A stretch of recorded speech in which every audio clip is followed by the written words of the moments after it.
Primo sabato di saldi in Veneto. Com'è andata? Secondo le categorie economiche molto meglio del previsto. E noi pensavamo di aprire dopo il lockdown con un meno 70%, invece le statistiche, anzi i dati reali ci portano a un 30 e un 20%, quindi il mercato risponde, il mercato del commercio sta vivendo, soprattutto grandi dati abbastanza positivi nella parte del centro storico, quindi a differenza del centro commerciale il centro storico inizia a vivere. Forse complice il caldo o forse le ridotte capacità di spesa, i padovani sembrano però aver rinviato gli acquisti in saldo a più avanti. La pecunia da spendere c'è?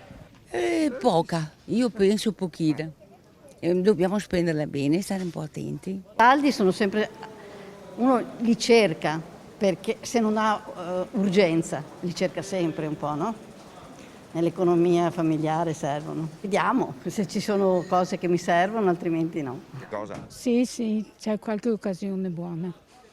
È che c'è troppo caldo da sfruttare, ma comunque qualcosa c'è. Io ho anche già fatto acquisti, qualcosa per la casa da qui.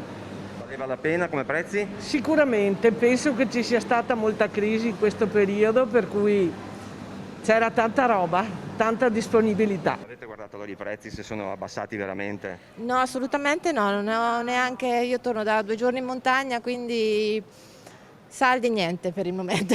Per il momento, Per il insomma. momento. Poi all'assalto, insomma.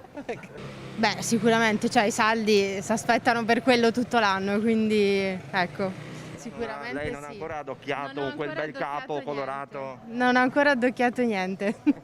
Secondo me molta gente va a prendere questa occasione anche per uscire e insomma per godersi un po' la città, semplicemente. Ma lei non ha ancora adocchiato nessun capo che le interessa?